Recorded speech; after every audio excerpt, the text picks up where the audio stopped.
example, itong mga ganito. So, punta ko dito sa product. Gawin ko muna ito.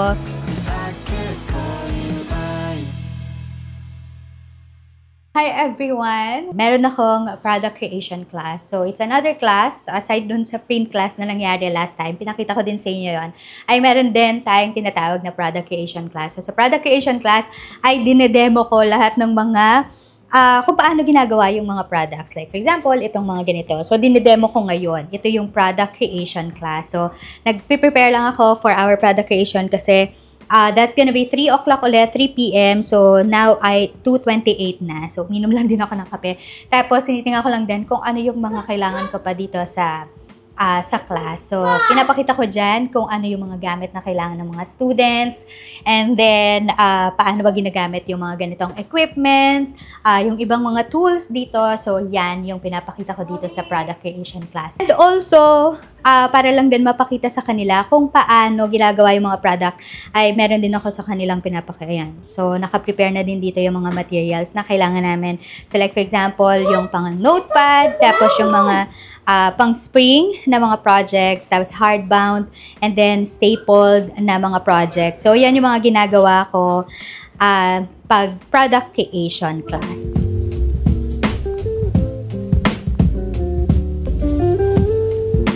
Hello, everybody! Good afternoon sa inyong lahat. We'll start now with, medyo matagal kasi yung product creation class, medyo matagal talaga siya because magde-demo nga tayo ng mga ginagawa natin na mga project. It takes practice para ma-perfect natin yung ating paglalagay o pag-a-apply ng Phototap. Naglalagay lang ako ng excess dito sa pinaka-top. Saka natin siya i-scrape. Sa first coating, kasi yung first coating, kukulot-kulot yung mga papel. Kaya kinakailangan na sobrang nipis lang yung pag-apply natin sa first coating ng ating glue. So, yan. Sinecure na natin siya. So, ikakat lang natin. Yan. So, we'll proceed here. Pero papakita ko lang sa inyo yung mga binding machines na pwede natin gamitin para pantay yung mga punch natin. Thank you, everybody! Okay, so yan. Tapos na yung aking klase. And tignan nyo naman, diba? Sabi ko sa inyo last time, pagka product creation class, yung aftermath ng aking home studio office, grabe, sobra talagang kalat. It's because nga, pinapakita ko or dine-demonstrate ko sa kanila kung paano ginagawa yung mga paper products. So, pero sobrang saya ko lang din kasi pag nagde-demo ako, naano talaga din ako, na-spark yung creativity ko. Tapos, yung passion ko talaga sa creating mga paper products, talaga namang parang nagsusumiklab sa puso ko. So, yan. Papakita ko sa inyo yung aftermath. So, yan. Ganyan itong itsura niyan. Pagka, nagla-live class ako, online live class na product creation, dahil ina-out ko talaga lahat din yung mga products na pwede nilang talagang i-explore at tignan din kung paano ginagawa. So, ito yung itsura ng ating studio office. Yan. So, marami din kalat na nandun sa kabila ng table. So, ito kasi usually yung table ko for my heavy duty na mga equipment. Like, for example, itong mga binding machines, nandyan. Iba't ibang klaseng binding machines. Meron na pala akong meron na pala akong 5 binding machines na dito sa aking studio. Tapos, yung mga cutters ko din nandyan. Ayan, mga cutters na nandyan. Meron akong rim cutter na kaya niya talaga, yung isang rim ng bond paper, kaya niyang i-cut. Tapos, meron din akong sliding na cutter. So, yan yung itsura.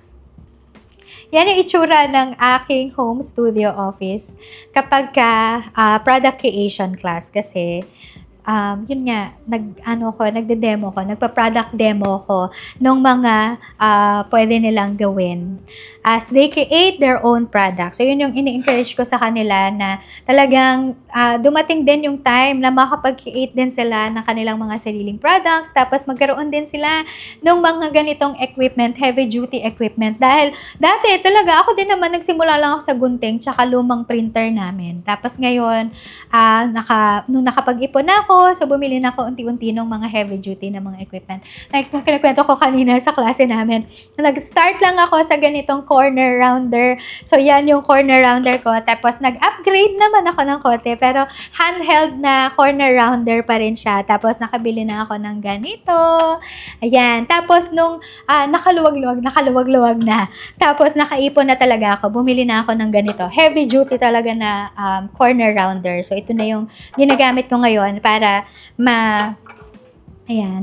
ito, yung maging ganyan yung kanyang itsura. Ma-round yung kanyang pinakagilid. So, yan, yung nangyayari sa product creation class. So, saya ko lang din talaga today. Good morning, everyone. So, today ay Saturday. Pero meron kaming attendant na program sa school. That's gonna be UN celebration and parenting seminar. So, yung UN celebration, actually, dapat, first week of November. Kaya lang, nagkaroon ng delay dahil parang dalawang bagyo yung dumaan. So, hindi talaga kami makakasama sa UN celebration dapat dahil nasa Japan kami ng first week of November. Pero dahil na-adjust ito ngayon, ay makakapag-participate na din yung mga bata sa UN celebration. So, 3 yung i-represent nilang country. So, si Zion ay Greece, si Yosh naman ay Thailand, and then si Zoe naman ay Korea. So, nakakatuwa kasi nung dumating yung mga costume nila, sinuot na talaga namin. Tapos excited kami na makita ko anong itsura nila pag nakasuot sila ng mga ganong costumes. Buti na lang meron sa mga e-commerce platforms natin ng mga costume. Tapos madali lang din siyang na-ship sa atin. Kaya umabot talaga ngayong araw na to. So, yun. Tapos meron ding parenting seminar. So, sinabay na rin yung parenting seminar. Yun naman ay para magtuturo sila basically kung paano tayo magpe-parent dapat, paano ba yung parenting natin or parenting styles natin ay naka-align sa kung ano talaga yung sinasabi ng Bible. So, that's what we love about our homeschool provider. So, hindi lang talaga sila on the academics at sa welfare ng mga students nila, but also yung welfare talaga ng buong pamilya ng estudyante. So, yan yung gustong-gusto namin sa aming homeschool provider. So, yan. Ngayon ay magbabasa lang ako ng Bible. Magdi-devotion lang ako kasi that's what I do talaga first thing in the morning, magbasa ng Bible, mag-meditate, mag-worship, dahil kailangan ko to. Dahil pag napansin ko, pag hindi ko ginagawa talaga na magbasa ng Bible, the whole day parang irritable na talaga ako, ang bilis ko lang talaga mainis, ang bilis umit ng ulo ko, yan, bilis ko magalit. Kaya I make sure na everyday talaga in the morning ay nagbabasa ako ng Bible, nagre-reflect ako, kasi na-align ko lang talaga yung puso ko sa kung ano yung sinasabi ni Lord sa akin sa Word.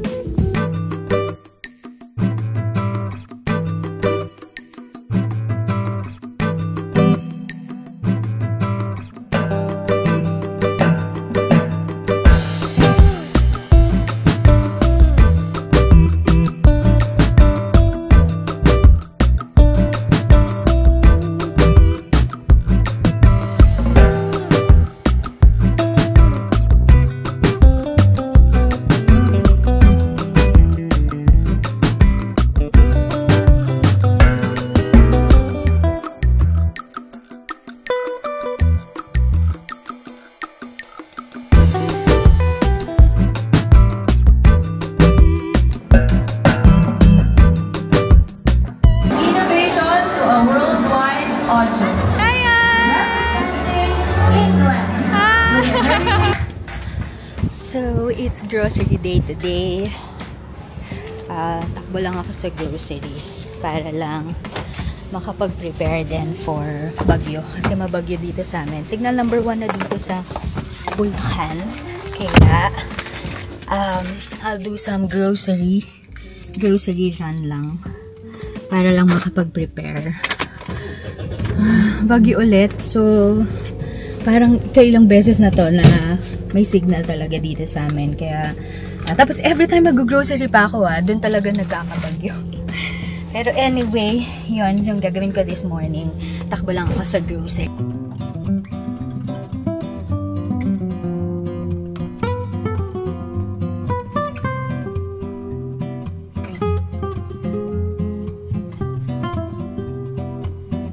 Daan ako sa pag-grocery. So, ngayon, dadaan lang ako sa Korean Mart kasi parang nag-crave ako sa Korean food.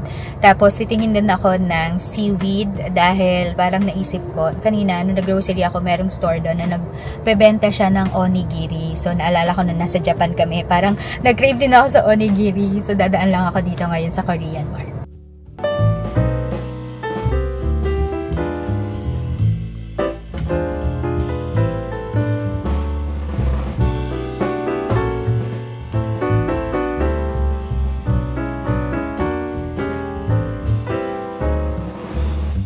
Seaweed, yan, dahil gagawa nga ako ng onigiri. So, na-miss ko, diba, Japanese food, tapos sa Korean Mart tayo pumunta.